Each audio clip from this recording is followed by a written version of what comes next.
Ambient music design is a fusion of original film score and sound design. It has elements of ambient music and drone music and is supposed to complement a specific scene or the entire movie, TV series or video game. The term was invented by Mel Wesson and Hans Zimmer in early 2000 when working on Hannibal and has since become a niche for Mel Wesson's sound.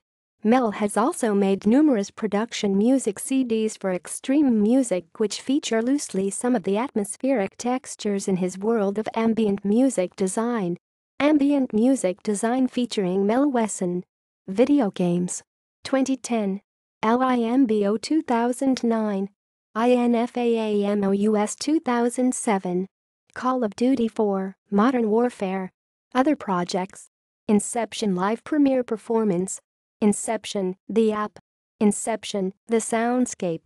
The Dark Knight 2 CD Special Edition. So short films, Electroland. Shrek 4D Universal Studios theme park ride.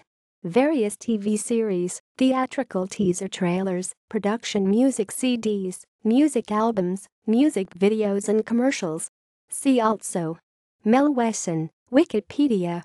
External links. Mel Wesson official website.